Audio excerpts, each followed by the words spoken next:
Yes. Yes. I'm already streaming it to live.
Sir, can start, sir. So good evening, everyone. On behalf of Tamilnadu Orthopaedic Association, I welcome you all to the 32nd TNOA PG teaching program. So today we have another topic on hand and microsurgery. So the same faculty for the 10th November program, it's an electrodiagnosis on peripheral nerve injuries. So it's a follow-up topic. So surgical management of brachial plexus. So I think the speaker and moderator doesn't require introduction now, since it's a follow-up one. So I hand over the mic to Dr. John Santoshi, the moderator. Thank you, Dr. Saravanan. I'd like to invite everyone for this lecture, and I should tell the postgraduates to type in their questions in the chat box, and I hand over the session to Dr. Anil Mathew.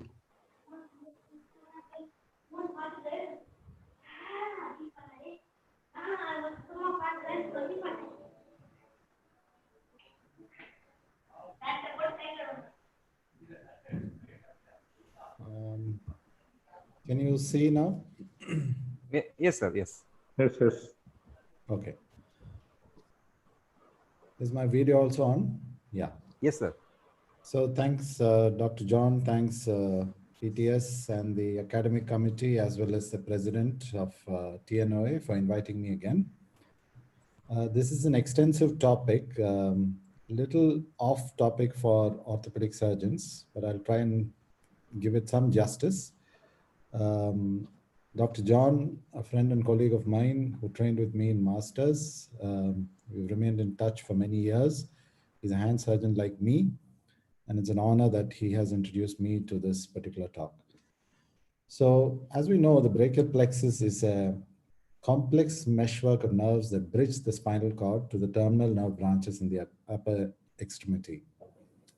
And in the supraclavicular portion of the brachial plexus, we find this plexus in a place called the posterior triangle, which is bordered by the posterior border of the sternocleidomastoid, the anterior margin of the trapezius, and the upper border of the clavicle. This posterior triangle, in turn, is divided by the omohyoid muscle into the omotrapezial and the omoclavicular triangle. And somewhere between these two triangles is present the brachial plexus. So in this posterior triangle, the brachial plexus actually exists between the scalenus anterior and the scalenus medius muscle. And at the lowermost point, you have the subclavian artery, which also curves around the first rib. So if you look at a cross-section of the cervical spine, you'll notice that there are two roots which come out from the anterior and posterior, and then they join to form the common mixed spinal nerve. The spinal nerve, in turn, will have a posterior ramus and the anterior ramus. The anterior ramus is what actually forms what we call as the brachial plexus. Unfortunately, there is a problem in the terminology because surgeons tend to call this part as the root, while actually this anatomists understand that the part which is coming out of um, the spine per se is actually what we call as the roots. So when we call as a root level trauma, for a surgeon, it can mean anything from here all the way up to the spinal cord. Now, another thing we have to understand is that the cell body of the motor neuron is present within the spinal cord, that is the anterior horn cell, while the cell body of the sensory neuron is present in the posterior or the dorsal root ganglia. It is present outside the spinal cord. So, why is it important? Suppose you have a root level avulsion. That means the roots are pulled off from the spinal cord. You'll notice that in the motor neuron, there is actually an axonal discontinuity, which will result in Wallerian degeneration of the motor neuron, while the sensory neuron remains more or less intact. Okay. So to understand the brachial plexus, for simplicity, the brachial plexus has been divided into 5 zones. Most of us know this. They are the roots, trunks, divisions, cords, and its terminal branches. And that's a picture of that. So there are a couple of branches, 3 branches, which actually come out at the root level. That is the long thoracic nerve, which goes to the serratus anterior, the dorsal scapular nerve, which goes to the rhomboids, and the phrenic nerve, which is not actually from the brachial plexus, but it's got a C5 root, which also supplies it. From the trunks, there are only 2 nerves which come out. That is the suprascapular nerve, and the nerve to the subclavius, both of which come out from the upper trunk. So we know in the brachial plexus, the C5 and the C6 roots join to form what is called as the upper trunk. The C7 follows as the middle trunk. The C8 and T1 joins to form the lower trunk. Each of these trunks will divide into an anterior and posterior division. The anterior divisions of the upper and the middle trunks will join to form what is called as the lateral cord. The posterior divisions of all the trunks will form what is called as the posterior cord, and the anterior division of the lower trunk goes on to form what is called as a medial cord. And those are the branches we just talked about. That is the long thoracic nerve, dorsal scapular nerve, and the suprascapular nerve.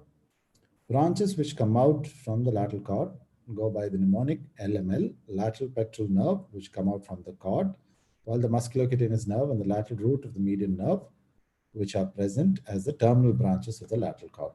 So you can see that there, the lateral pectoral nerve, the musculocutaneous nerve, and the lateral root of the median nerve, primarily containing the sensory fibers of the median nerve.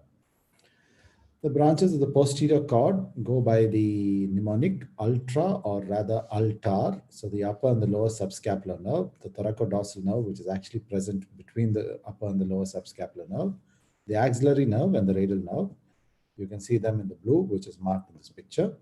And the medial cord gives the medial pectoral nerve, the medial cutaneous nerve of arm and the forearm, and the terminal branches, which are the ulnar nerve and the medial root of the median nerve. So you can see that those are the branches which come out from the medial cord, and the terminal branches being the medial root of the median nerve as well as the ulnar nerve. When you dissect an injured plexus, it looks more complicated. So this is a supraclavicular portion of the plexus. What you can see here is a phrenic nerve. If you trace the phrenic nerve, which sits on top of the serratus anterior, it goes and meets the C5 root. And from the C5 root, if you go down, you'll find the upper trunk formation. And this is what we call as the upper trunk, or the Erb's point. From the Erb's point is given the suprascapular nerve, and then the 2 divisions of the upper trunk, namely the posterior and the anterior divisions. Somewhere in the lateral portion of the wound, under the trapezius muscle, you'll find the hemiaccessory nerve. So another thing in anatomy we have to understand is that the roots, when it come out of the foraminae, in the upper portions, that's C5 and C6 roots, they are kind of well attached to the foraminae. So the chances of injury occurring on those roots are mostly post-ganglionic. That means usually outside the foraminae. While in the lower roots, namely C8 and T1 roots, they have a more flimsy attachment to the bones. So when there is a traction injury, there is a higher chance that these roots may avulse off the spinal cord.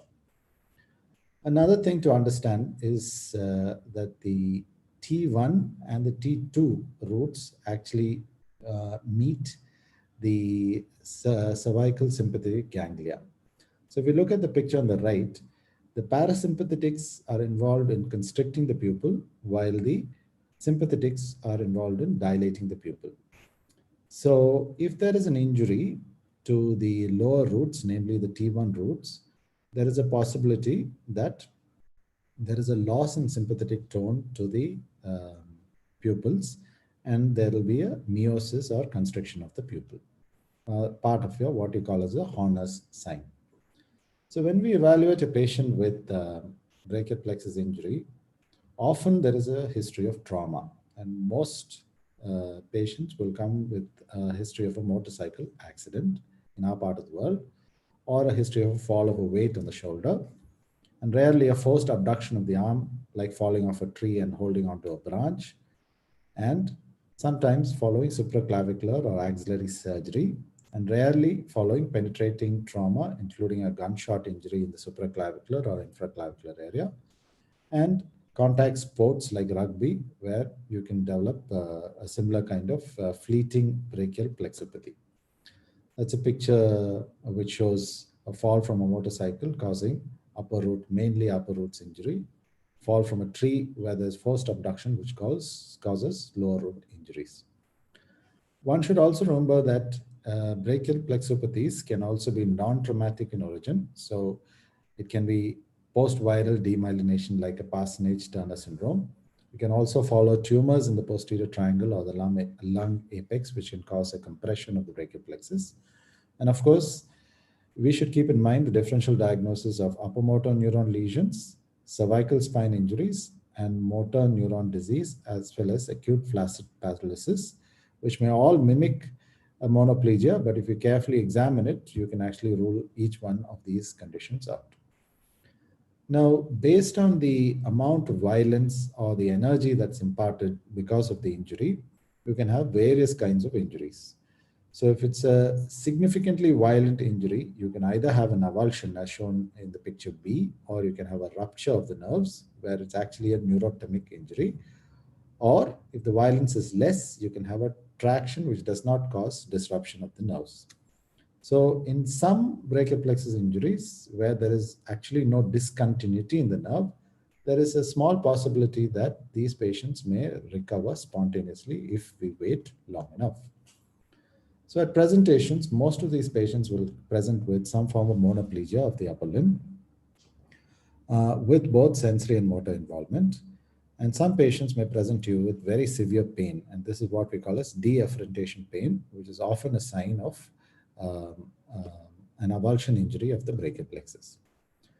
So when we ask for the history, the important questions we have to ask is, what is the time since injury? Because the time will actually decide what type of intervention, surgical intervention, that the surgeon can actually do. The mechanism of injury, whether it was a traction, compression, penetrating, projectile, and so on, because the management of each of these is slightly different. And of course, the violence of the injury, which is something we always ask in orthopedics. So if it is a very violent trauma, the chance that the patient has a preganglionic, in other words, an unrepairable brachial plexus injury, is very, very high. Most of brachial plexus injured patients will have some form of associated trauma, either head injury, C-spine, chest or abdomen, or limb fractures, up to 75% of the cases. A smaller percentage, about 20% of them, will have ipsilateral vascular injuries, often a subclavian artery or a vein injury. So when we examine this patient, you will notice that the patient will have a list to the side. List. Let me see if I can get that out. So you'll notice that the patient will have a list to the side if there is an avulsive injury. That is because the ipsilateral paraspinal muscles may be paralyzed if the patient has a very high root injury or a avulsion injury, which causes paralysis of your spinal muscles.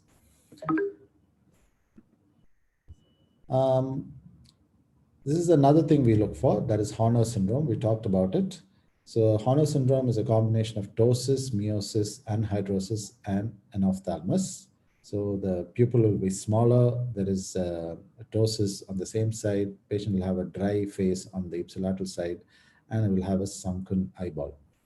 Again, the pain is something which we have to ask and sometimes see as an expression on the patient's face. Significant pain usually indicates that the patient has an avulsion kind of injury. And we have to again rule out associated head or spinal cord injury and fractures to the ribs, shoulders, limb, face, and skull. Now, the next thing when we do an inspection is to inspect and palpate for the attitude of the limb. Most of the patients will come to you with the limb supported by the opposite hand, and you will notice significant wasting in the periscapular region, both the biceps, deltoid, triceps, forearm, and hand. If it's a more severe total brachial plexus palsy, look for scars of any penetrating injury, and of course, palpate for fracture of the clavicle. When we do the brachial plexus examination, another important thing is to look for the Tinel sign. So if there is a Tinel sign in the supraclavicular or infraclavicular area, it is a good thing because there probably is a root stump there which can be grafted or repaired. The absence of Tinel sign and the hollowing of the supraclavicular area, on the other hand, means that probably the brachial plexus has an avulsive injury and there may not be any nerves there which we can repair. So when we look at the patterns of paralysis of the limb, if it is a supraclavicular injury, usually they fall into these 4 patterns. So commonly you can get a C5 and C6 or an upper trunk kind of injury, which is called, which is seen in about 15% of the patients. You can have what is known as an upper extended or an herbs plus kind of palsy where both C5 and C6 are involved along with C7, which is seen in about 20 to 35% of the patients. In a rare set of patients, you usually have only the lower roots involved, that is C8 and T1. This is called as a Dejerine-Klumpke paralysis. And a significant number of patients actually come to us with a total brachial plexus or a pan plexus injury, where all of the roots in the supraclavicular area is injured. Injury in the brachial plexus need not always be in the supraclavicular area. It can be also infraclavicular. Infraclavicular injuries to the brachial plexus are usually cord level, and the most common cord which is often involved is the posterior cord. You can have injuries which are limited to the terminal branches of the brachial plexus, and the common branches which are involved are the axillary and the suprascapular nerve. I have some of these QR codes which will pop up during the presentation. If you have a smartphone, you can just point it to that QR code. It will lead you either to a video or a web link, which is a reference point. So in the motor examination, we generally check for trapezius power, serratus, rhomboidus, posterior spinal muscles, difficult to test. Specifically look for supraspinatus and deltoid paralysis, latissimus dorsi pec major, biceps and triceps, forearm extensors and flexors, and the hand intrinsics.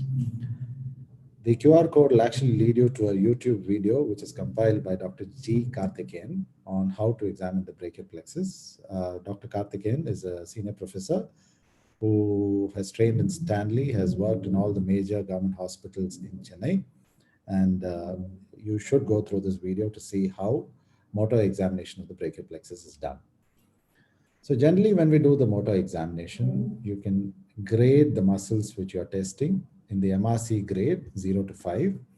Okay, it's good to do a diagrammatic charting like the one which is seen on the side, even with follow-up examinations subsequently. So this will tell you if the patient is recovering or not over time. There are many charts with which we do motor examination charting. This is another example described by Narakas. So if you actually start marking which are the muscles which are paralyzed, it will tell you or give you an idea which are the roots or the cords which are involved after marking the paralyzed muscles in such charts. Sensory charting along with motor charting is another thing which we do. So in the sensory charting, basically dermatomal pattern of sensory loss may be seen, and what you see on the picture on the right shows a C5 and a C6 involvement, a complete sensory loss of the C5 and C6. We use these Weinstein filaments to look for thresholds for sensation. So because it's an extensive workup for a patient who comes to us with brachial plexus palsy, in our hospital, we have an individual assessor who will do this detailed examination of the brachial plexus using all these tools and a computer, and bring out these charts so that we have a reference point with which we can go back later and see how the patient is doing.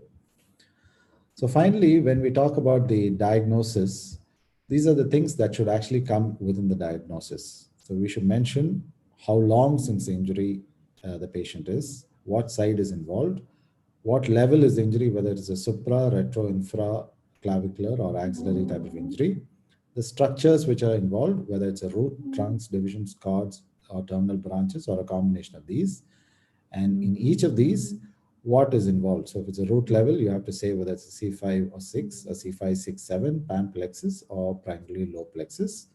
And you can mention whether it's a pre or a post ganglionic type of injury for each root, and whether it is recovering or not when we see this patient. So an example of such a diagnosis would be a 3-month-old right-sided supraclavicular post-ganglionic injury involving C5 and C6 roots with no recovery. So this is what a diagnosis should look like once you have the clinical diagnosis. So to complete our analysis, we do two things. One is a radiological evaluation of the patient, and the other is an electrodiagnostic study. So both of these actually corroborate clinical findings. They're not absolute investigations.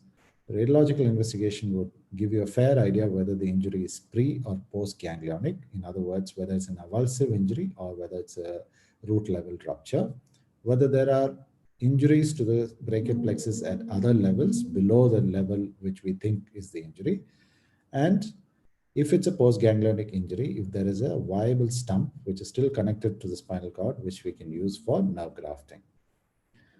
Another important radiological evaluation which we do is to do a chest radiograph. The chest radiograph will tell you whether the diaphragm is paralyzed. A diaphragmatic palsy usually means that the C5 root also may be avulsed, and it indicates a poorer prognosis. We also look for rib fractures and condition of the lung in the chest radiographs.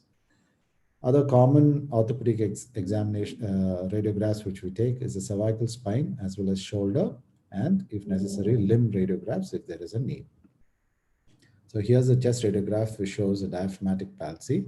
It shows that the diaphragm is at a higher level compared to that of the opposite side.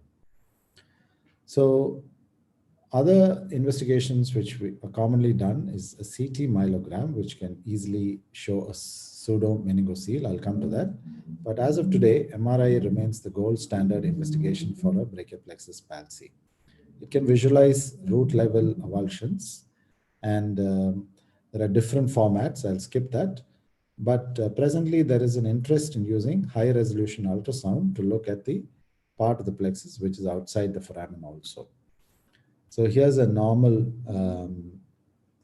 cervical MRI, which is reformatted. You'll notice on the picture on the right, you can see the spinal cord in the middle and both the dorsal and the ventral roots coming out of it within the spinal canal.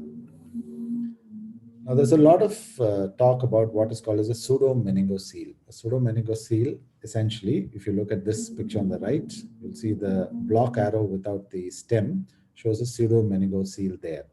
So at that level, you will find that there are no rootlets coming out, while at the levels above, you can see the rootlets. So pseudo-meningocele often indicates that the dural sheath has been pulled down into the foramen, and it often is indicative, but not really diagnostic of a root avulsion injury. So in this case, you can see that the roots are missing at that point, and there is a pseudo-meningocele seen in this picture. What you have to understand is, you can have a root avulsion without a pseudo-meningocele, as you see in the picture on the right side. So the roots have been avulsed, but there's no pseudo-meningocele. So you don't have to always have a pseudo-meningocele to see root avulsion. And the converse is also true. Just because you have a pseudo-meningocele on either CT myelogram or on the MRI doesn't mean the roots are avulsed. So it's good to have a 3 Tesla machine brachial plexus images, which can actually delineate these rootlets within the spinal canal. Another thing which can be seen is If the roots have been avulsed off the spinal cord, you'll notice that there is some signal changes within the spinal cord per se. And this gliosis within the spinal cord is another indicator of probable root avulsion. Okay. So when do we actually do an MRI in patients with brachial plexus injury? Ideal to do an MRI at least a month after injury, if not later. So if you can do it after a month, it avoids the artifacts which are produced by the acute injury, namely hemorrhage and edema, and it better delineates the nerve trauma. And by then, denervation atrophy in muscles have already occurred and gives you a fair idea of where the injury is. So always finish your diagnostic evaluation with a good chest X-ray as well as cervical spine radiographs. Another important part of brachial plexus evaluation is to do what is called as an electrodiagnostic evaluation. My last talk was an extensive talk on this. I will run through it this time. So there are 3 parts to it for preoperative electrodiagnostic evaluation. One is nerve conduction tests, that is a finding of the sensory nerve action potentials and the compound motor action potentials. To do an EMG, electromyography, where we measure the voltages from a muscle, and also to do something called as evoke potentials. I'll just come to that. So an NCS, the nerve conductions, will basically give you an idea of axonal continuity. So if the axons are degenerated, an NCS will be, or a SNAP or a CMAP will be negative. More importantly, like the pictures we had discussed before, in case of a root avulsion, because the sensory nerve axon still remains preserved, so the sensory nerve action potentials are also preserved. So if you have normal snaps with absent sensation, it means that the patient has a preganglionic injury and a poorer prognosis. On the other hand, if the injury is postganglionic, after the ganglion or more distal to the ganglion, even the sensory nerve axon along with the motor axon will undergo degeneration and snaps will be absent. So that's the picture you see there. So if you have a preganglionic injury as shown by the black lines there, the sensory nerve axon is more or less intact and the snaps are preserved or snaps are normal, but the patient still has absent sensation. While on the motor side, because the cell body remains within the spinal cord, the patient's motor axons will undergo Wallerian degeneration and the CMAPs will be absent, and patient will obviously have no volitional motor activity either. While in a postganglionic injury, both SNAPs and the CMAPs are absent because both of these nerves will undergo Wallerian degeneration. So another thing which we actually do is to evaluate what is called as the SSEPs, somatosensory evoke potentials. So what we actually do here is we stimulate somewhere at the root level or the base of the neck, and we are going to check if the roots there have some continuity with that of the brain. So we'll put a reading electrode on the scalp and see if there is voltages which are read off there. So it means that even if there is an injury, there is some root continuity from that point till the scalp. In other words, there is a possibility of you finding a root stump which can be used for nerve grafting. The limitation is that there has to be some axonal continuity for this testing to actually work. So when we do electromyography, we are actually putting a needle within various muscles of the upper limb. What we're looking for is signs of denervation. So the axon to that particular muscle has been cut anywhere from the spinal cord all the way up to the muscle. Then you're going to get signs of denervation, which are positive sharp waves and fibrillation waves, which we discussed last time. So it helps you do a meticulous charting and localization of the lesion, even better than clinical examination. Often it is wise to do follow-up examination by repeated electromyography. And what we're looking for in repeated electromyography is to look for signs of recovery. So if there is new motor unit action potentials, also goes by the name nascent motor unit action potentials in a muscle in which it was previously absent, it means that that muscle is getting reinnervated, and there's a possibility that that muscle may undergo spontaneous reinnervation. So when is it an ideal time to do an electrodiagnostic evaluation? Like last time I mentioned, the ideal time to do an EMG or an EMG and NCS exam will be to do it after 4 to 6 weeks after injury. because by then neuropraxic recovery would have occurred and denervation signs are established. So you have a fair idea what is the type of injury when we do this particular test after about 6 weeks. So how does it actually help the surgeon? So if you look at the second bullet there, now the surgeon, if you actually do an electromyography just before surgery and you find no new motor unit action potentials in a denervated muscle, then it's probably an indication for surgery, provided you waited long enough for spontaneous recovery to occur. If, on the other hand, you find new motor unit action potentials and there are increasing motor unit action potentials density within a muscle as you do serial examination, then it probably means that you can wait because the muscle is undergoing spontaneous reinnervation. So like the radiographic evaluation, electrodiagnostics is also corroborative. It is not an absolute test, and it should be always compared to the contralateral side, and you should take the clinical picture into consideration while we do this particular test. The limitations, like we mentioned last time, the electrical recovery which is seen in a muscle need not always corroborate with eventual clinical recovery in a patient. So just because you got motor unit action potentials within a muscle doesn't necessarily mean that the patient will have a functional muscle at the end of it. And nerve conductions are a poor test for looking for recovery because they are the last to recover after remyelination. So it is best to follow up a patient with EMG to look for recovery rather than nerve conduction tests.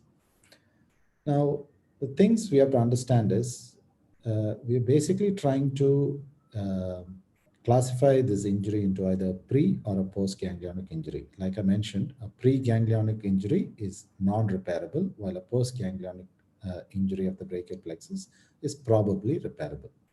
So poor prognostic signs which indicate whether the patient has a pre-ganglionic injury can be severe pain. So this is what we call as deafferentation pain.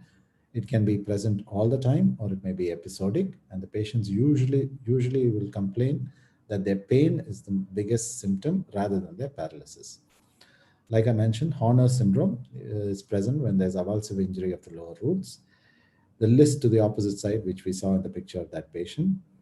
High muscle palsies, proximal muscle palsies like rhomboidus and serratus anteriors, because these are supplied by nerves which come off the roots. An absent Tinel sign when we actually percuss in the supraclavicular area. It probably means that the roots have avulsed from the spinal cord. There is no regenerating end of the nerve. So an absence of Tinel sign in the supra or infraclavicular area again indicates a poorer prognosis. Diaphragmatic palsy as seen on chest X-ray and preserved snaps with absent sensation are all indicative of poor prognostic signs. So when we consider a patient for surgery, obviously the patient has to be medically fit. And the things we have to take into consideration is what is the time since injury and what is the experience of surgeon who is actually going to do the surgery. So the different nerve surgeries which can be done for a patient with brachial plexus surgery can be all of those which are listed at the left. It can be neurolysis, which is breaking the scar of a nerve which otherwise looks continuous. It can be nerve repair if the nerve is actually found to be cut following a penetrating trauma. It can be nerve grafting where you have a stump or a portion of a non-conducting neuroma. It can be nerve transfer surgeries or a combination of nerve grafting and transfer. All of these nerve surgeries are ideally done within a year of injury, because if you attempt to do these surgeries, at least in the supraclavicular area, after 1 year, the chances of motor recovery in most muscles is poor, because by the time the nerve regenerates and reaches the motor endpoint, the motor end plate would have degenerated. So here's a picture of a nerve grafting. So what we're seeing there on the top is a C5 root, and you see these sural nerve grafts which are connecting that C5 root to the posterior and the anterior divisions of the upper trunk. Nerve transfer is now surgery which is commonly done for almost all brachial plexus surgeries. It is done when there are no root stumps available for nerve grafting, and it is also usually done in combination with nerve grafting so that you get focused muscle recovery in a particular muscle. So in this particular example, what you see on the right side is the chest of the patient. What you see on the left side is the arm of the patient. So this particular nerve marked by the orange arrow is the musculocutaneous nerve, which has been divided proximally and brought into the axilla, while you see 3 intercostal or 4 intercostal nerves which have been brought from under the ribs, cut near the sternal junction of the ribs and brought into the axillary wound and connected to the musculocutaneous nerves.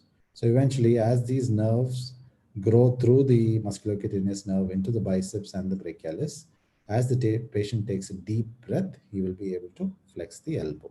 So this is a typical example of one kind of nerve transfer. Now, if patients come to you after 1 year, the chance that they will recover following any kind of nerve surgery is remote, because by the time the nerve actually regenerates from the point of injury or from the point of repair and reaches the motor end plate of the muscle, the motor end plate would have degenerated and the chance of motor recovery is very poor. So reconstructive surgeries are done for these kind of patients. So often we start from distal and work our way up. So we can do a wrist arthrodesis in a flail wrist. We can do tendon transfers if there is some partial function of the hand. Free functioning muscle transfer, where we take a gracilis muscle, usually from one of the thighs, and this whole gracilis muscle is transferred either for producing elbow flexion or finger flexion. And then to provide shoulder abduction, you can do a glenohumeral fusion. So there are surgical controversies, and not all surgeons who do brachial plexus surgeries agree on everything that each of us do. So, so this is one of the controversies, and that is whether to do a nerve transfer or whether to do nerve grafting or to do a combination of both.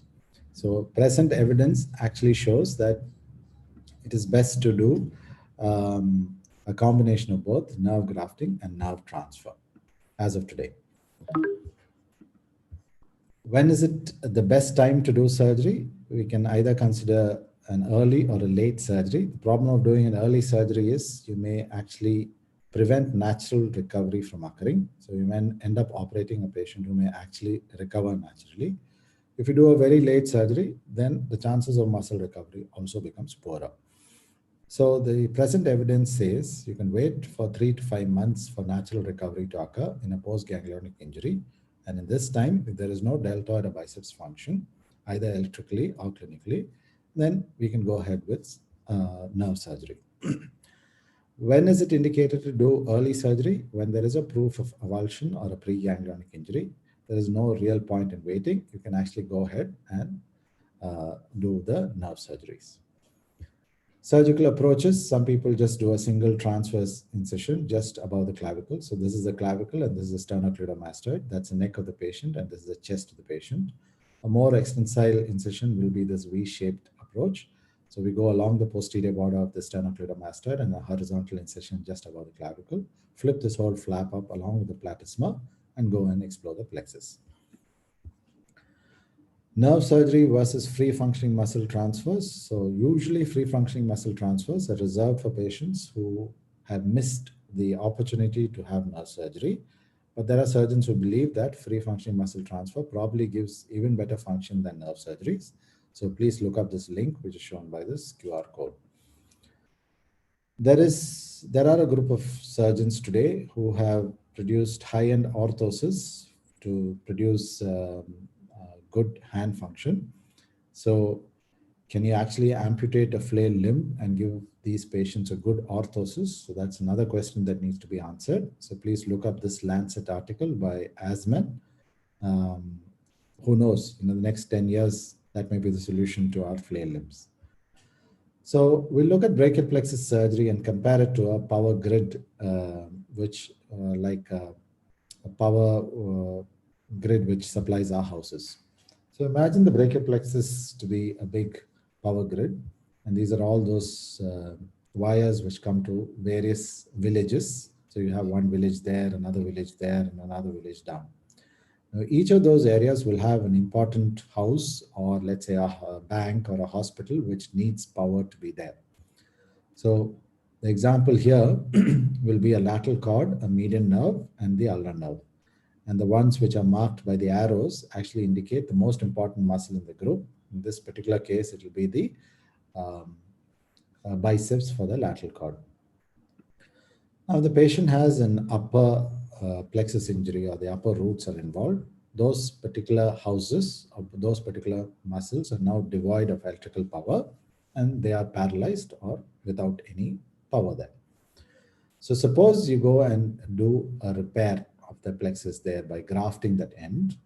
There is no guarantee that all of those muscles will recover to grade 4 or grade 5 power, definitely. And some of the other muscles, the smaller or the less important muscles may get good power, and the one which we want the best power may not get it at all.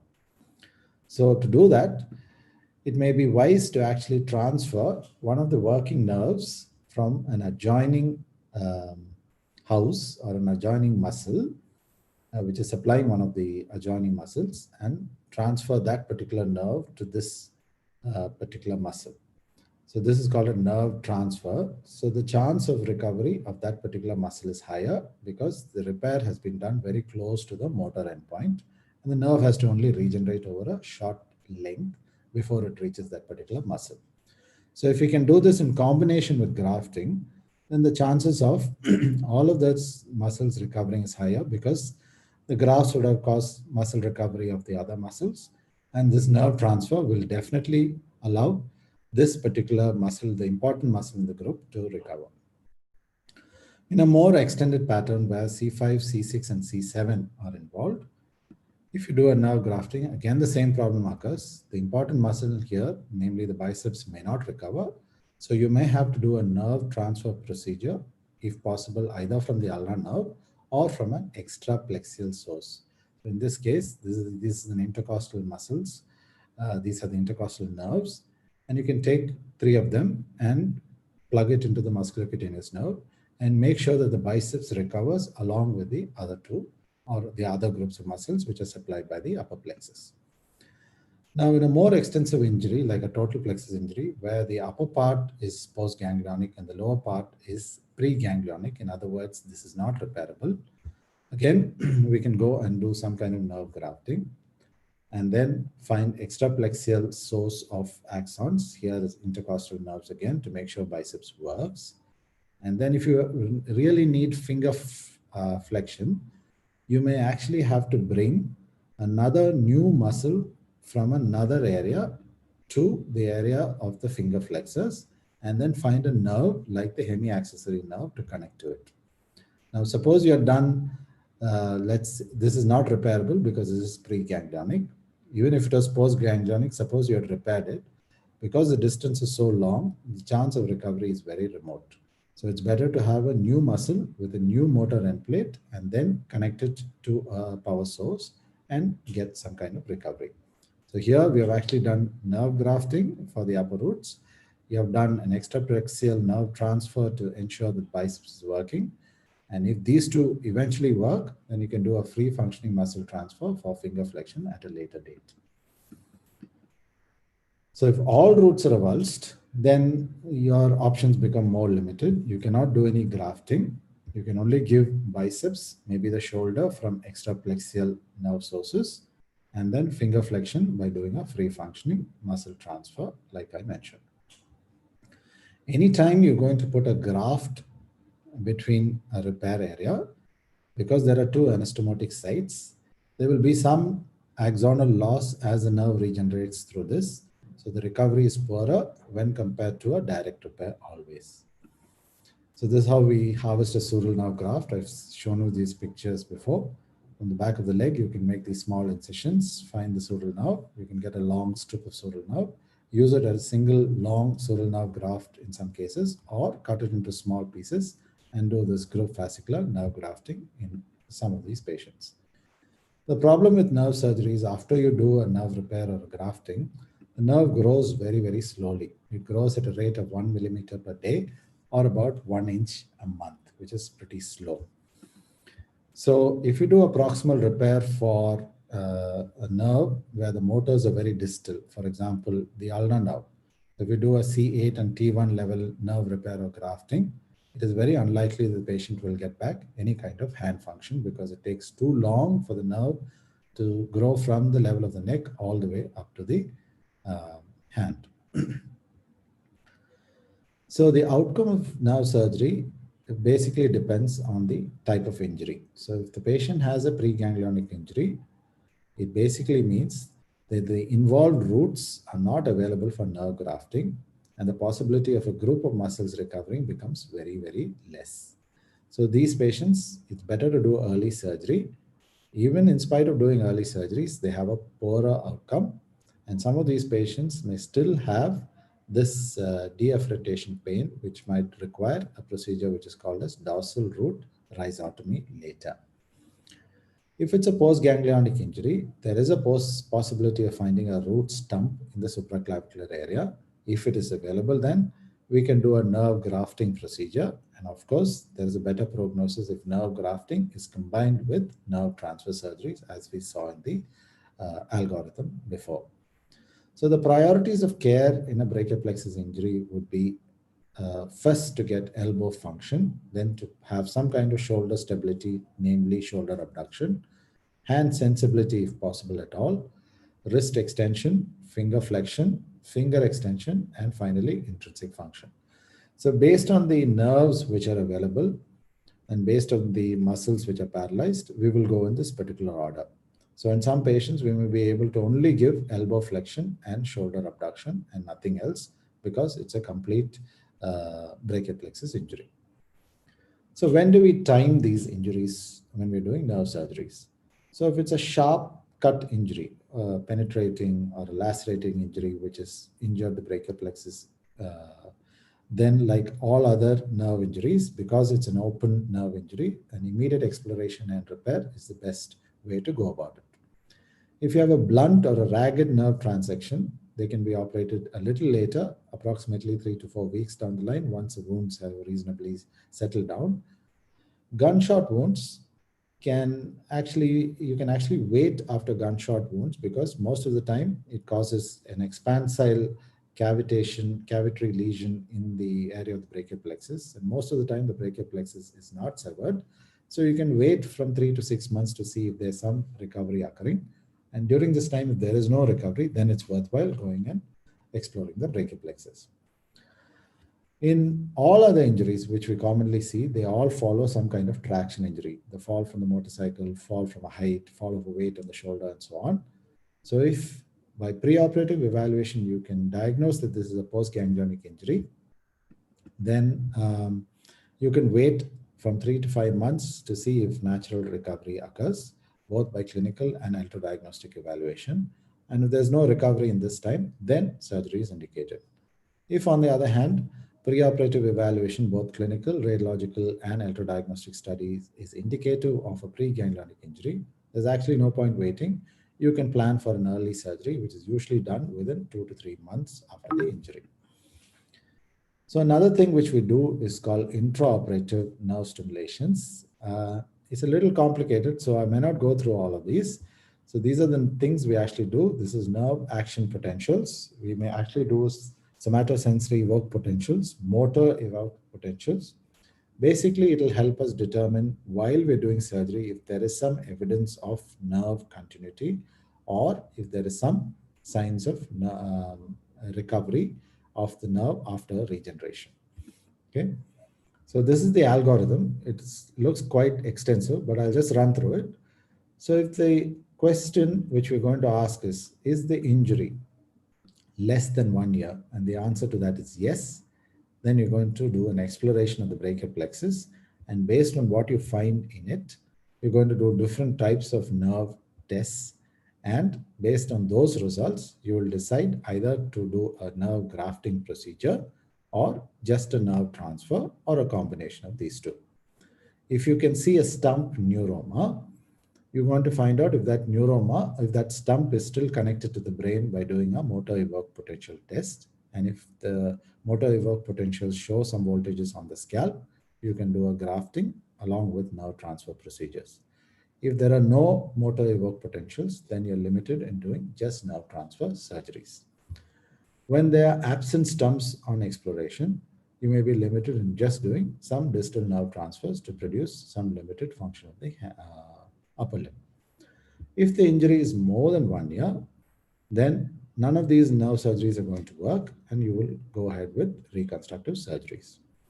So reconstructive surgeries, like we mentioned, are procedures like wrist fusion, tendon transfers, free functioning muscle transfers, sometimes derotation osteotomy of the humerus or the radius, and shoulder glenohumeral arthrodesis for abduction. We look at some patient scenarios. So here we have a 30-year-old female who presents with a fall of a weight on the shoulder and presents to us with a total brachial plexus palsy, and she's at 6 months since injury. So the MRI, when we did, shows some root stumps, but also indicative of some preganglionic injury. In other words, there are no viable root stumps available for grafting. And she did not want us to use the opposite side plexus as a nerve transfer procedure. So this is what we actually did. So we'll go to the algorithm. We're going to ask us, is the injury less than 1 year? The answer to that is yes. We did an exploration of the brachial plexus, and we found that there are no root stumps available. The root stumps are absent. So the procedure we're going to do is some limited nerve transfers to bring about elbow flexion and shoulder abduction. So this is what we've done. So intraoperative, we found a scarred upper trunk. There were no motor evoked potentials. There were no C5 and C6 stumps available. She had a stimulatable phrenic nerve. This is a phrenic nerve which we can see in this picture. So in this particular case, we took the spinal accessory nerve, attached it to the sural nerve graft, and then attached it to the musculocutaneous nerve. So we did a spinal accessory to musculocutaneous using a sural nerve graft to produce elbow flexion. Okay, so you can see the pictures there. That is the hemiaccessory nerve. This is the sural nerve graft in the supraclavicular area. We take the graft above the clavicle, under the skin, bring it to the axilla, bring it across the axilla into a wound near the arm, and attach the sural nerve to the musculocutaneous nerve, hoping that eventually the nerve will grow through and produce some biceps and brachialis function, and the patient will have some elbow flexion. In this particular case, we took the phrenic nerve as a donor and connected it directly to the suprascapular nerve, hoping that she can actually have some shoulder abduction. So the goals here is to get back biceps and some shoulder control, because we are limited to the number of nerves which are available. And later we can plan for some kind of wrist fusion. And if these two surgeries actually work, we can do a free functioning muscle transfer for finger flexion at a later date. In the second scenario, this is a 34-year-old male who comes to us with a motorcycle accident, who presents with a total brachial plexus palsy, and he's at 4 months since injury. The MRI actually shows very short C5 and C6 stumps. In other words, it's a high postganglionic injury, which may not be available for nerve grafting. So again, we'll go to the algorithm. Is the duration of injury less than 1 year? The answer to that is yes. So we're going to do a nerve exploration. Is the nerve discontinuous? Is the plexus discontinuous? Answer to that is yes. The next question is there a usable stump? If the answer to that is yes, we can do some nerve grafting plus some additional nerve transfers. So that's the same algorithm. Injury less than 1 year, answer to that is yes. Exploration of the brachial plexus, there is a stump which is present. And when we did intraoperative stimulation, we found that there are motor evoked potentials. Then we can do a combination of nerve grafting with nerve transfer procedures. So in this particular case, we took the hemiaccessory nerve, used a sural nerve graft and connected it to the musculocutaneous nerve, like the previous case. The C5 root, which is seen there, had some motor evoked potentials. In other words, it has got continuity with the spinal cord and the brain. The C6, on the other hand, did not have motor evoked potentials. And the intercostal nerves in this particular case was not usable, probably because of chest injury. So the phrenic nerve was given to the suprascapular nerve, and the C5 stump was given to both the anterior and the posterior division, hoping that some of the other muscles which are supplied by the upper trunk will recover over time. In this case, we also used the vascularized ulnar nerve of the same side, okay, flipped it over, connected it to the opposite side C7, okay, and then plugged in the near end to both the musculocutaneous and the median nerves. So the goals here is to restore biceps function by giving the hemiaccessory nerve to the musculocutaneous nerve using a sural nerve graft, to produce some shoulder control by doing a C5 to posterior division of the upper trunk, and the phrenic nerve is given to the suprascapular nerve So all of these can produce some kind of shoulder abduction. We expect some median nerve recovery because we use a contralateral C7 using the vascularized ulnar nerve and connected it to the median nerve. And we hope that the patient may get some finger flexion. Possible later surgeries will include wrist fusion.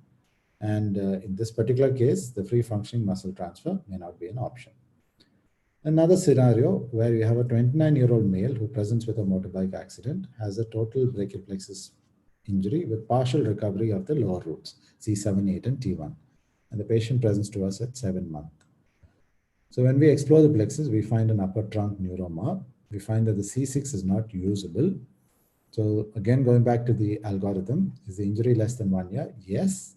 We've done an exploration of the brachial plexus. We found a stump neuroma with motor work potentials. We can consider doing an excision and nerve grafting and a nerve transfer procedure. So that's what you see. We've done a C5 to upper trunk grafting. We took the C7 fascicle and connected it, one of the fascicles of C7 and connected it to the suprascapular nerve, which is seen in this picture. We took the hemiaccessory nerve, connected it to the musculocutaneous nerve using a sural nerve graft. Okay. So the goals here is to get back biceps function by doing a spinal accessory nerve to musculocutaneous nerve transfer, to get some shoulder control by doing C5 to posterior division of upper trunk. And we expect some median nerve recovery using this procedure. Later possible surgeries in this patient may be wrist fusion and some kind of tendon transfers because the patient has some distal function. Another patient, patient 4, is a 34-year-old male with a motorcycle accident, presents at 2 years after a total brachial plexus injury.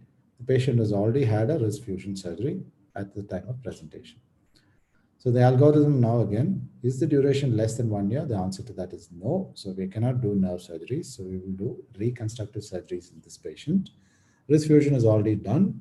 So we can go ahead with a free functioning muscle transfer for biceps and if possible for finger extension in the same scenario. So algorithm again says injury less than 1 year. The answer to that is no. So we cannot do any of these nerve surgeries. So we'll plan on doing some kind of secondary reconstructive surgeries. So in this case, we have harvested the gracilis along with its nerve and both its artery and the vein. We bring it to the arm, connect the proximal end of the gracilis to the clavicle, intertwine the tendons of the gracilis in the tendon of the biceps, attach the vessels of the gracilis to the thoracoacromial artery and the cephalic vein, and then harvest the intercostal nerves from the chest and attach it to the nerve going to the gracilis. So the motor donor for the gracilis will be intercostal nerves 3, 4, and 5. So the goal here is, because the patient is a late presenter, nerve surgery is not indicated. The free functioning muscle transfer of the gracilis will act for both biceps, and because we have inserted it into the finger extensors, there's a possibility that the patient can also get, along with biceps, some finger extension. So in this patient, because we can give them only one particular function or two functions using this free functioning muscle transfer, later we can consider doing some kind of shoulder fusion for shoulder abduction. And if this works out very well, we can transfer the other gracilis to the forearm to produce finger flexion. The last patient is a 27-year-old male who again presents with a motorbike accident, presents at around 11 months after injury. So obviously the plexus is discontinuous. Duration is just about a year, but is a late presenter. So in this case, we do nerve transfer surgeries only without actually doing a brachial plexus exploration. So what you see here is a nerve transfer described by a person called Oberlin. So one of the fascicles of the median nerve, in this case the ulnar nerve, is taken and then transferred to the branch of the musculocutaneous nerve, which is going into the biceps. So how do we decide on this fascicle? We actually open the ulnar nerve and stimulate fascicle by fascicle and see what kind of hand function the patient has. If it is primarily wrist flexion, you can take that fascicle and then plug it into the nerve branch of the musculocutaneous nerve going to the biceps. Similarly, a branch coming from the median nerve, which primarily supplies the finger flexors and the flexor carpi radialis, can be taken and connected to the branch of the musculocutaneous nerve going to the brachialis muscle. So this will provide good elbow flexion, because you are trying to innervate two muscles which are involved in elbow flexion. Okay, so that's operator photographs is the same. And proximally, we'll take the hemiaccessory nerve and plug it into the suprascapular nerve so that the supraspinatus recovers for shoulder abduction. Okay, this is done through a posterior approach in this particular case, operator photographs.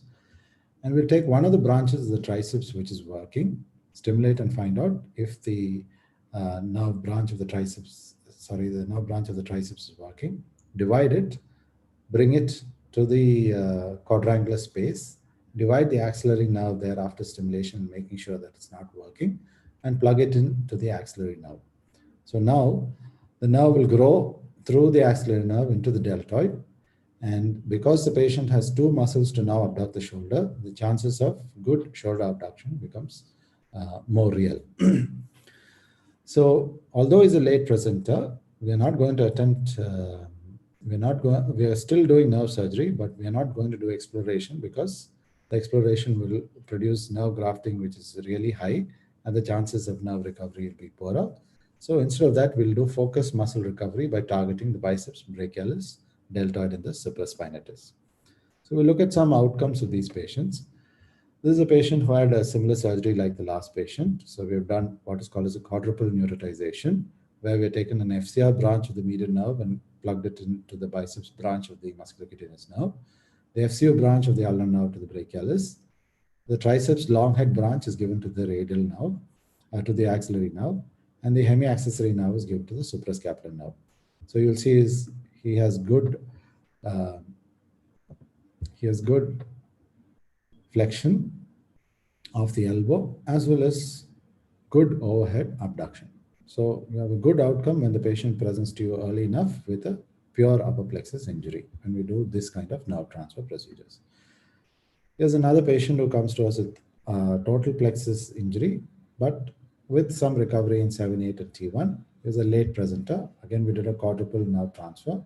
You'll notice he's got a good biceps, good elbow flexion. He's able to lift a significant amount of weight, and he's able to abduct the shoulder fairly well, almost as well as the opposite side. So both of these are like upper plexus injuries. Now, this is another patient who presents to us with C5, C6, 7, 8, and T1 root level trauma. When we explored the plexus, we found that the brachial plexus was not actually discontinuous and it was stimulatable. So we did what is called as a microneurolysis. We broke down the scar around the brachial plexus. Eventually, the patient had about 45 degrees of abduction and reasonable amount of biceps function, which we see here.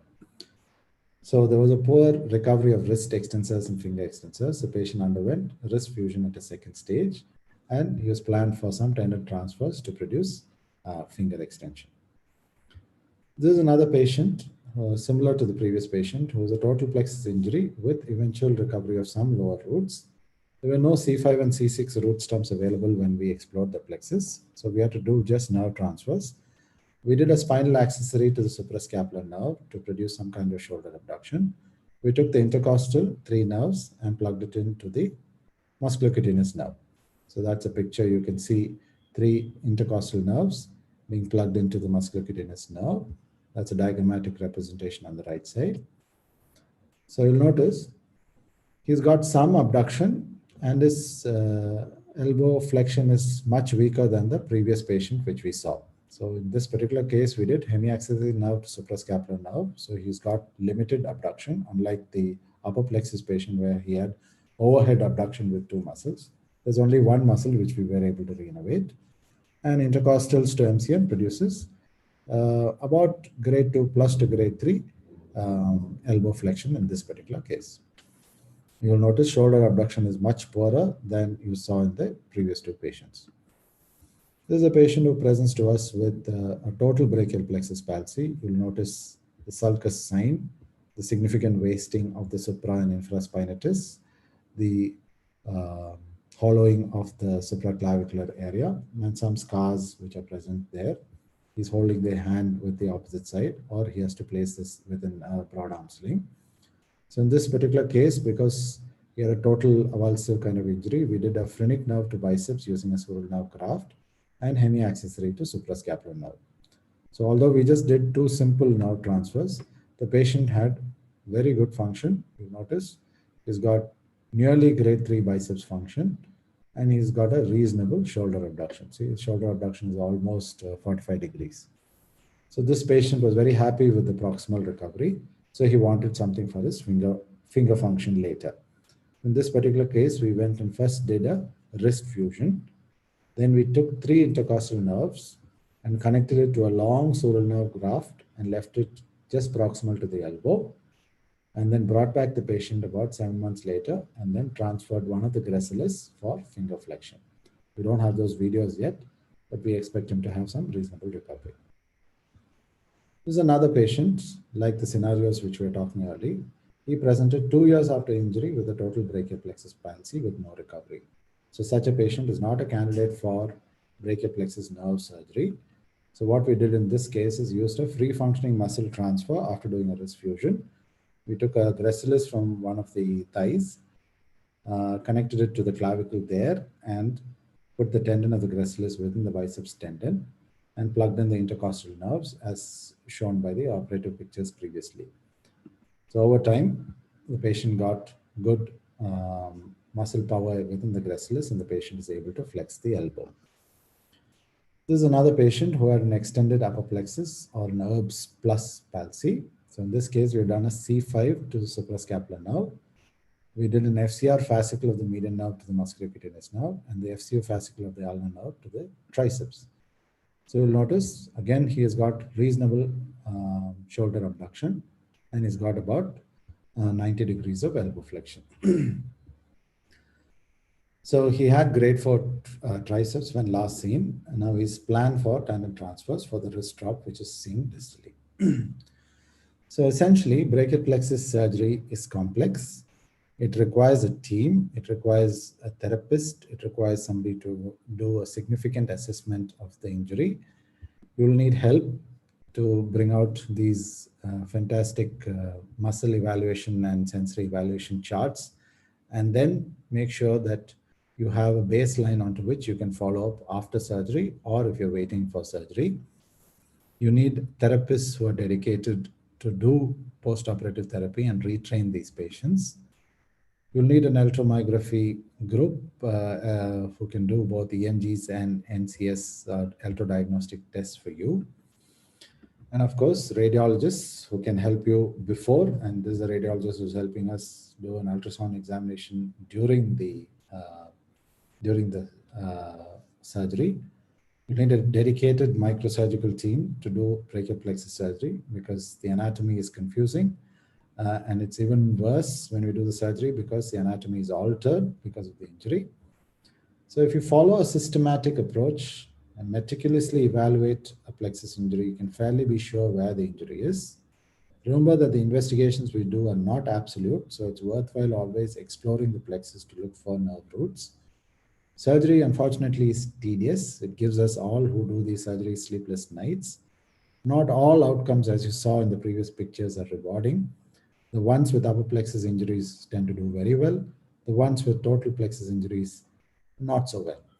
So, but as of now, that is the best shot that the patients can get if they have appropriate nerve surgeries at an appropriate time. Because if it's not done during this time, the chances of nerve recovery or any kind of recovery in that upper limb is very slim. So tailor the intervention or tailor the surgery for each type of patient. Change your approach, whether it's a closed or an open injury. So if it's an open or a penetrating injury, go in early. Always look at the time since injury because the surgery which can be done within a year cannot be done after a year. The intervention will also depend where you do the surgery based on the level of trauma. Also have a fair idea of whether the patient has a pre or a post-ganglionic injury. Remember, post-ganglionic injury has a poorer prognosis, as we saw in all the post-op outcomes. Do good intraoperative monitoring to find out if the root stumps which you see while exploration is available for nerve grafting. Follow up these patients for a long time, even after you do nerve surgeries, because even after follow-up, you'll notice some distal function still needs some correction, either by doing some wrist fusion, tendon transfers, osteotomies, and so on. Thank you. I can take questions from any of you. I know it's a long topic. I might have gone a little fast. I hope you understand. You can ask any questions if you have. Thank you very much. Thank you, Anil. Once again, it was a very, very nice talk and very well presented. I should really congratulate you on the good photographs. I think all the boys, PGs should learn how the photographs, intraoperative photographs should be shown so nice and clean and not bloody at all. Thank you. We have some questions. Yes. How do you differentiate between pre and post ganglionic injury clinically? So I don't know if you were looking at that particular slide. We said poor prognostic signs. So the poor prognostic signs saying that the patient has a preganglionic injury is one. If the patient has a high motor palsy, that means the rhomboids and the serratus anterior are paralyzed. It means that the C5 root probably has a preganglionic injury or a very high nerve root lesion. The other thing is a list to the opposite side. So if the side of the injury has posterior spinal muscles are paralyzed, then there will be a list to the opposite side. A Horner syndrome. So you'll have ptosis, meiosis, and hydrosis of one side of the face indicates that the patient has a preganglionic injury or a high root lesion involving the T1 root. And patients presenting with deafferentation pain. So severe pain, they'll come to you saying, I have this pain, and he's not even talking to you about the paralysis. So these are the 4 or 5 clinical features which actually tell you that the patient has preganglionic injury. If you investigate and you find a chest X-ray which shows a phrenic nerve palsy, now, or if you do an MRI, then that will give you a fairly good picture of what the patient has. Yes, John. Okay. Another question is, how does a nerve grow after grafting? Yeah. And what is the source of its nutrition? Yeah. So I don't know if you listened to our previous talk. So whenever we put a nerve graft, so you're cutting a nerve from somewhere, usually a sensory nerve, either the sural nerve, medial cutaneous nerve of forearm, can be rarely radial cutaneous nerve, and so on. So the moment you cut the nerve and take it to a new place, all of the axons which are present within the graft will undergo Wallerian degeneration because it is no more connected to the cell body. So in essence, it is only a tube. So this tube is going to connect fascicles from a proximal to a distal portion of a cut nerve. Now, these nerve grafts will act as conduits through which nerve can regenerate from a proximal to a distal direction. So various conduits have been used. Some people have used a vein graft. Some people have used artificial conduits and so on. They found that there is nothing as good as an autogenous nerve graft because that has some kind of neurotrophism. It attracts the axons to grow through that and reach the opposite end. So the nerve is going to regenerate or grow at a rate like the lizard tail at about 1 millimeter per day. Now, what you have to understand about nerve graft is the graft should be placed in a bed which is clean, devoid of infection, and should have adequate vascularity. If the zone in which you're going to put the graft is devoid of vascularity, the chances that the nerve graft is going to work is very poor.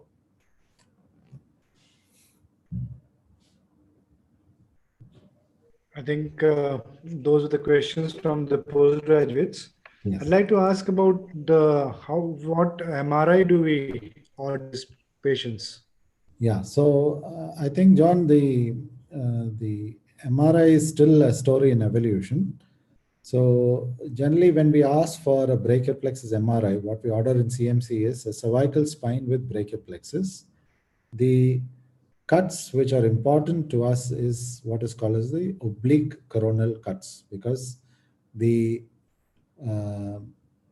brachial plexus is going to come out slightly oblique to the obvious coronal plane. So you have to make that cut in a way, the sections in a way that the nerve roots and the upper trunks are seen well. We obviously take T2, T1 images, some stir sequences. We have something called as MR neurography, which has come out over the last 10 to 15 years, not present everywhere. So it's just basically another sequence which can kind of delineate the plexus alone and kind of eliminate rest of the soft tissues and show you a fair idea of what the nerve looks like. So the cross sections, like I showed you, will tell you if the patient has a rootlet avulsions with or without a pseudomeningocele. And the oblique coronal cuts, at least in the supraclavicular area, will tell you the injury, whether there is a available stump there for grafting, whether there's an avulsion, where the cut ends are, and so on. What is exciting in our research is we feel that although MRI has been talked about and there's a lot of literature on MRI, the post-ganglionic portion of the brachial plexus can be fairly evaluated quite well, probably even better than the MRI using a high-resolution ultrasound probe. So if you have access to that, we feel that you should combine some sonography with the MRI to give you the best preoperative imaging. Yes, John. Okay. One more question, we always check for the power of the trapezius. Yes. Trapezius is not supplied with the brachial plexus. So Yes. any reason for that? So the trapezius power is primarily checked for two reasons. It's not that you don't have trapezius palsy associated with brachial plexus injury, because some patients may have a spinal accessory nerve injury along with a plexus injury. So some of the trapezius can be paralyzed.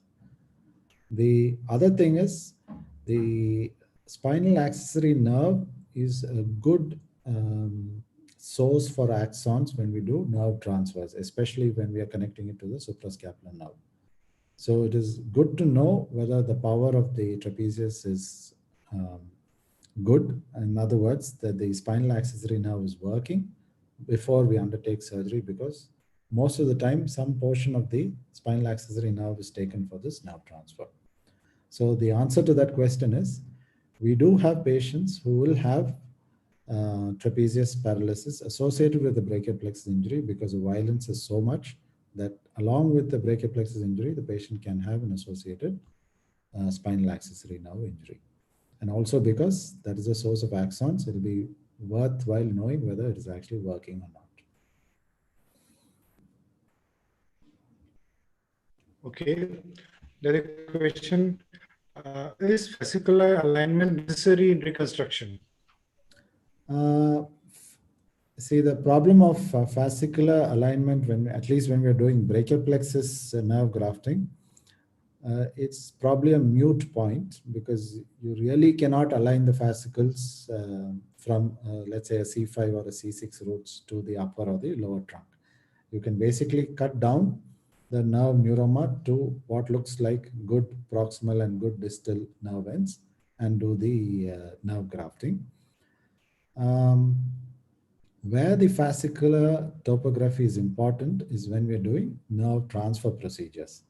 So when we actually harvest a fascicle to be connected to the branch which is going to the biceps or the brachialis, we actually have to open up the median nerve or the ulnar nerve and then kind of slowly separate out the fascicles and then stimulate fascicle by fascicle to see what kind of function is present distally. And based on that, we can divide one of these fascicles and attach it to the nerve which is going into the biceps or the brachialis. So in that way, topography is important. But to do fascicular alignment like more distal peripheral nerves may not be really possible when we're doing a brachial plexus nerve grafting. And that is also the reason why doing a nerve grafting may not bring recovery in all the sets of muscles you wanted that recovery to happen. That explains that really.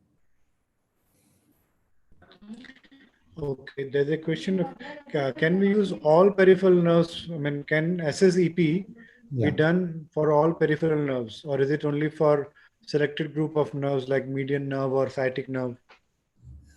Technically, if you don't take the example of a brachial plexus, you can do a somatosensory evoked potential for any mixed nerve which has got a sensory component. Yes. In a brachial plexus injury, if there is some axons which are still present in the neck, then if you stimulate there, you basically want to know that whether that axon has got some continuity going all the way to the opposite scalp.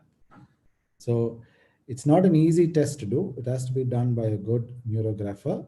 But the answer to that is in a non-traumatic kind of condition, you can do it for any kind of mixed nerve. Yes. Okay. And how long do we wait for recovery after nerve transfer? So it depends on what Or nerve nerve transfer grafting. you've done. Yeah. So it depends on what nerve transfer you've done. So if you take the example of the nerve transfers we did in the arm, where the source of the axon is either from the median nerve or the ulnar nerve, which are sitting very close to the musculocutaneous branches going to the biceps or the brachialis, normally the innervation would just occur within a matter of few months. So in most patients in our series, we notice that the patients do develop some kind of grade 1 to grade 2 power between about 4 to 5 months. And by the time they're about 7 to 8 months down the line, they already have grade 3 power.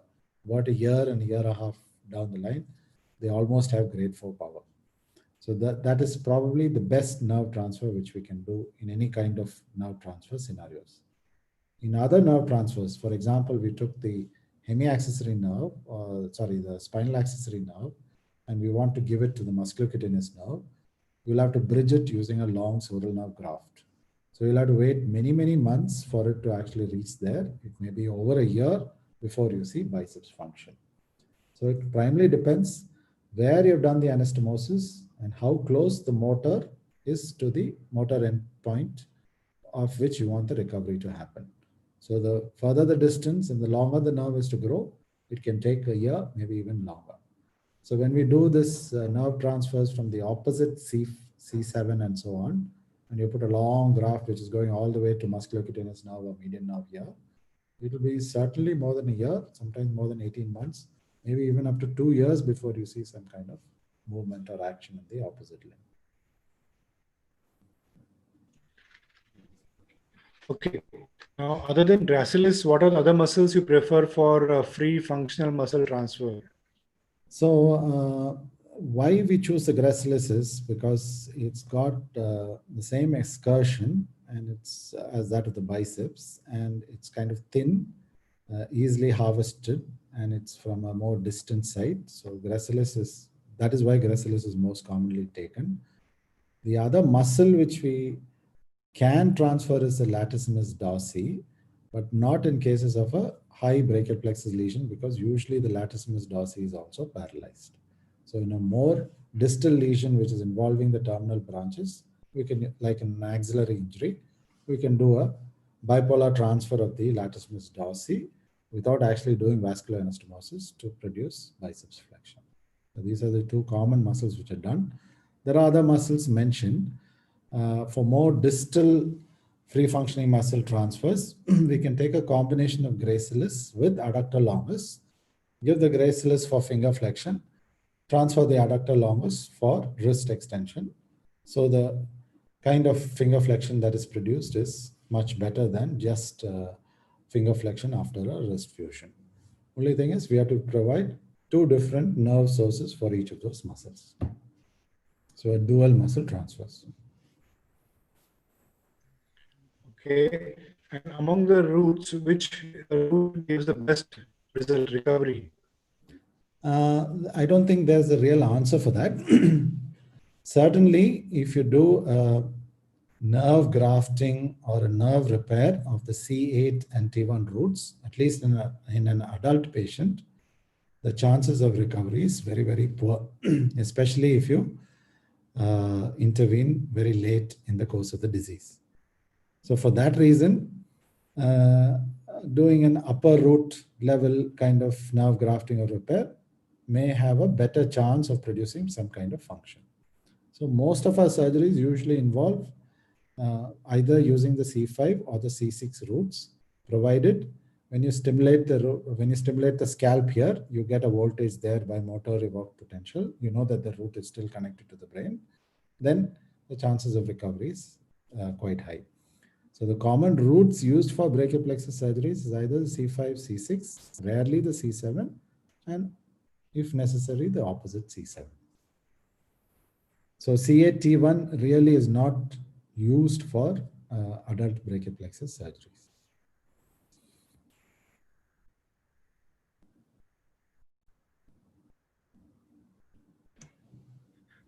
I think there are no more questions. Yes, ma'am. So I think you have covered anatomy very well, explained us about evaluation, the imaging, electrodiagnostics, surgery. So the whole gamut. So thank you very much. I think it was a very nice talk today. Thank you. Thank you, Dr. John. So I would like to conclude by thanking the president of the TNOA, Dr. Thirumalai Swami, the secretary, Dr. P.T. Saravanan, the academic committee for giving me this opportunity. Thank you once again. This is Dr. Thirunarayanan, sir. Yes, sir. Actually, PTS has joined some other meeting. So just it's my duty to thank you so much. Very, very difficult topic, and is more like a maths, physics, so much involved. Yeah. It's a little complicated. You made it very simple, and I think definitely it's very, very useful to the postgraduates. They have to go and read again. Again have to read, and then only they can listen to your talk again, and maybe they will get every time. I think they're going to listen to your topic. I think they're going to get a few more points and more doubts also, sir. Yes. So thank you so much. Such a complicated topic. You made it as simple as possible, and for the postgraduate level. So thank you sincerely, and also I thank Dr. John for his wonderful interaction, and I thank all the postgraduates, of course my colleagues Dr. Tanappan and Suresh, and Alembic Dr. Mr. Ramesh also. So thanks for another wonderful session. Thank you so much. Thank you. Yeah. Good night. Yeah, good night. Yeah, thank you very much, sir. Thank you. Good night. Good night, sir. Good night.